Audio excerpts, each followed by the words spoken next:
we'll call it a bonus feature. Yes, She's indeed. usually hanging over our shoulder, but we're turning it over to Sonia, who you all know as our expert moderator, and we know as the kid who even at 2 was picking up leaves and asking, "Oh, do what are you doing Oh, out there in the garden?" yep. And who in college said, "This, I found my garden, Mom. I found my house. This is what I'm going to grow," and does grow that now. She's an excellent, excellent gardener, and she's a wonderful teacher. Her as a professor of English at the University of Toronto, she doesn't get to talk about plants all that much to her students, but she finds ways to do it. So we'll let her talk to you now. Her note-taking guide is there, and take it away, Sonia. Let's see, we have to stop. You do that, Steve. What do I have to do? Stop share. Power I can just share. replace the current share. I got it. Okay, I got Oh, it. good. We're good. seeing it now, right? Yep. Yep. I'm just going to get the chat back open because I can see both of them. So feel free to say things in the chat. I just want to make sure my windows are not in the way. We are watching the chat too. Okay. Excellent.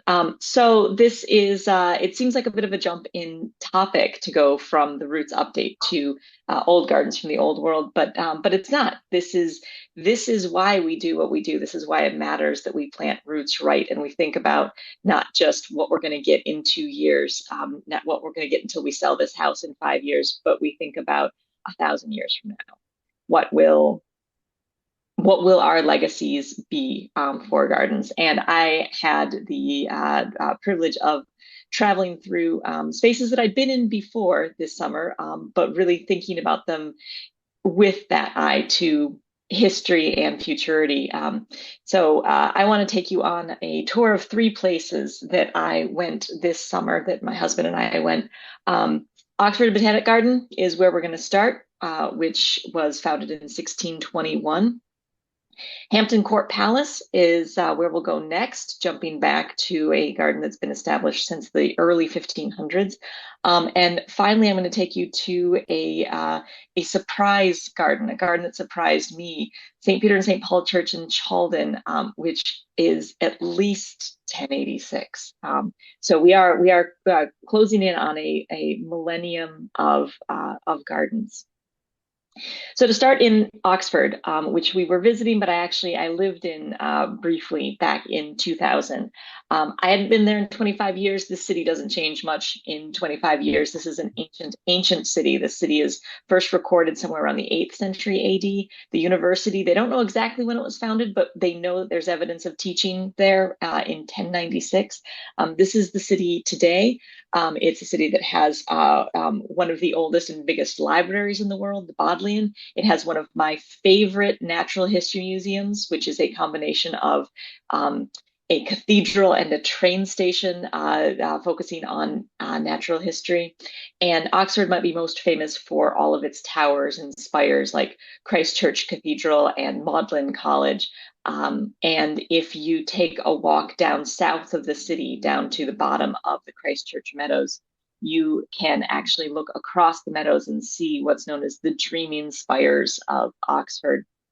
But what we're going to look at is the Oxford Botanic Gardens, which are here on the very edge of town, just south of Magdalen College. Just this little patch of garden here, which back when I lived in Oxford in 2000, I think it was £8 for. Okay, so the Oxford Botanic Gardens was a very cheap place to get a year-long membership to go to in 2020, and it was one of my favorite retreats when I was a poor student. But now it is a little bit more expensive. I think it was about £15 to just to get a single entry. And my husband and I thought about, oh, do we really? We're spending a lot of money on this trip, and I'm so glad that we did spend to go and visit this garden. The garden was established in 1621 and is still on the original space. There is in the handout, there's links to the website where you can get information about it. But the sort of the basic overview is that it is the oldest botanic garden in Britain, and it was founded as a physic garden, as a garden for research and teaching, but the research and teaching from 1621, which some of us might not recognize as science, was a slightly different thing then, but it was established with a scientific intent. The plantings were first cataloged in 1648 with a couple hundred species, and it's up to, depending on which signs you read and which part of the website you read, somewhere around 5,000 species today. But even before you walk into the garden, you get a sense of the history here. This is still the high street, and you're right outside the arch that I was showing. And there's a plaque down here reminding us that even before the hundreds of years of Botanic Gardens, this was a Jewish cemetery in the city, and a plaque honoring the contributions that the Jewish community made to the city, and the history and legacy that is still there under the ground. And how important it is to remember the history that goes back even further than the hundreds of years that impresses us, especially for a community like the Jews who were expelled for 350 years after helping to build England. They were expelled for 350 years, which is older than America is now. So right away, you're reminded that history goes back even further than might be on the surface. So here's a plan of the Botanic Gardens, and it is quite small. It is a quite small little plot, and on the handout, you are welcome to open any of these links and follow along. This map is oriented upside down. North is facing down, just in case you are trying to play along with the Google Maps at home. So when you first walk into the arch, you see a very classic European park garden with manicured lawns and benches, and it was a well-used garden. There were people all over on the benches. There were students making out under the trees. It was a nicely used space. And as you cross through that open space, you go to a really classic English border garden. Just beautiful. You notice that the grass is very dry. You're going to see a lot of dry photos because it was a hot summer when we were there. But there's an even, to me, more impressive border that if you turn around right at the entrance, and I've actually used I didn't have a good shot of my own, but you can do a Google Street View tour of the Botanic Gardens, which is a wonderful way to walk through the gardens from where you are. This border along the entrance building is actually made of the plants that were cataloged back in 1648, which is such a cool project to go through that original catalog, which of course, this is Oxford, this is university. Of course, you can get this digital copies of this original catalog that the first gardener put together. This was the first gardener, Bobert the Elder. I think he was Joseph Bobert. He was a German.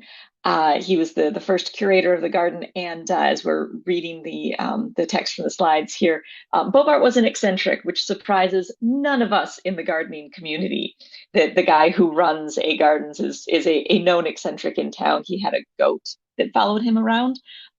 This is a contemporary engraving of that same arch that is still there. And Bobert and his goat. But I do adore that gardeners have always been the eccentrics. He planted a yew tree that is in that first open area, and it's known as Bobert's yew. In 2020, a storm took a great deal of the yew out, but as the slideshow from the Botanic Gardens website says, Bobert's yew, planted hundreds of years ago, is still a youngster and will doubtless recover to endure many storms in the future, because I think Bobert's yew was probably planted correctly. I don't think there were any cages or burlaps or industrial planting practices that went into play here. And if you plant it right, it is a youngster after 350 years.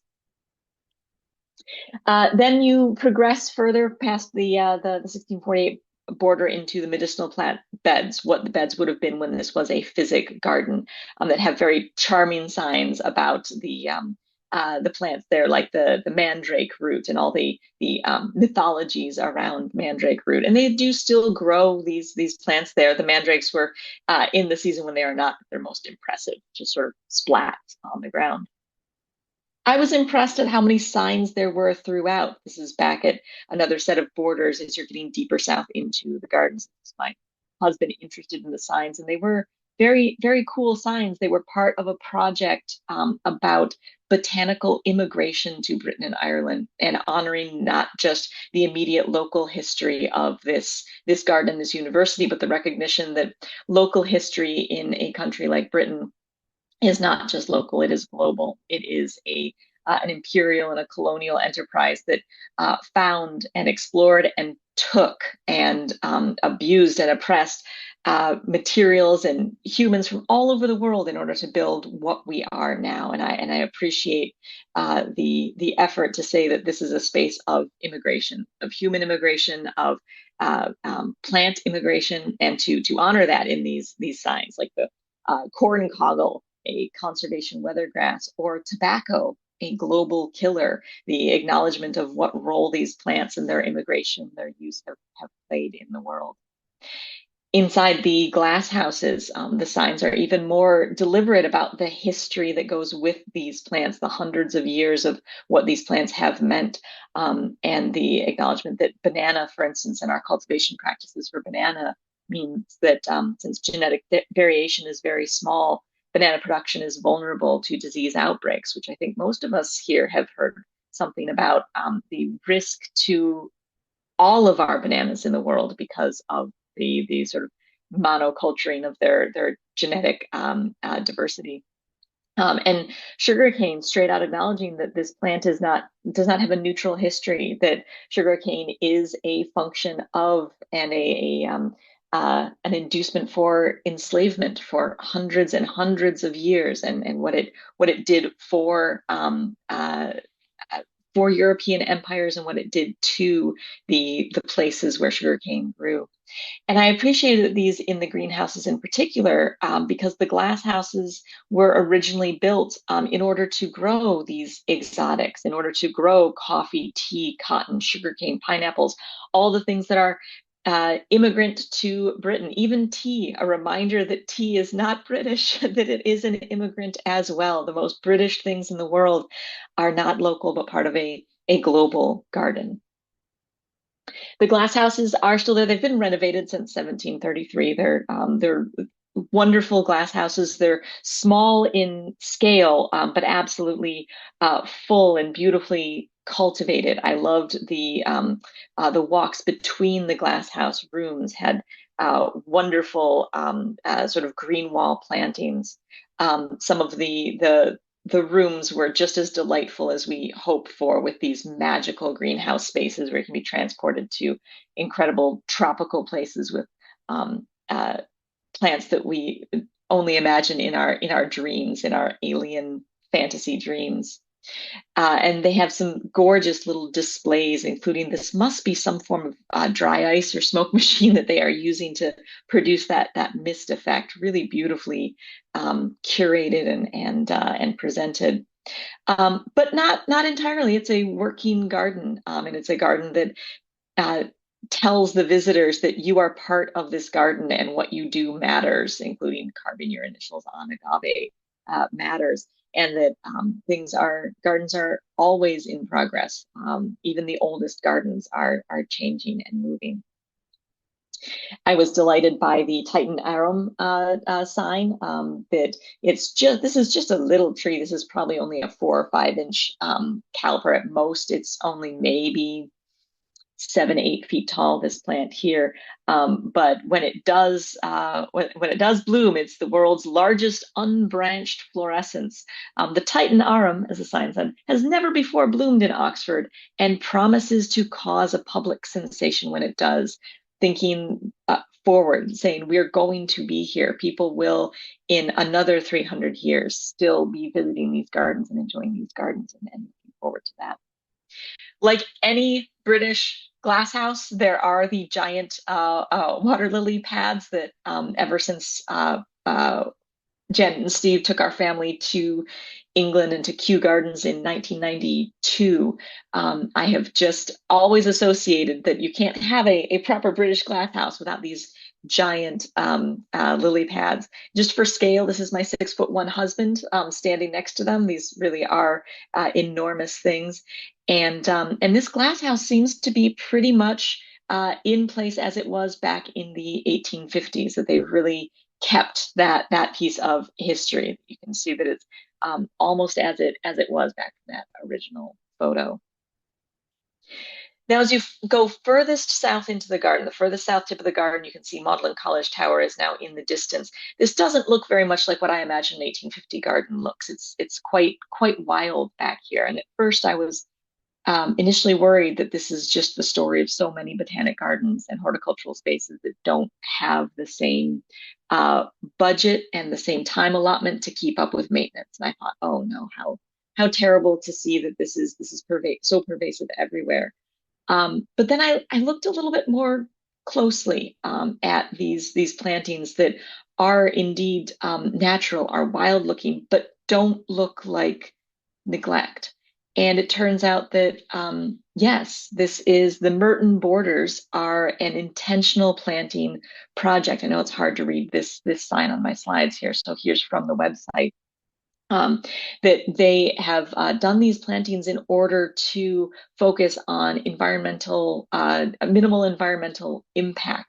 It's an ecological study of natural plant communities to produce an ornamental yet sustainable display that doesn't need watering. And you notice the dry grass in my background photo here.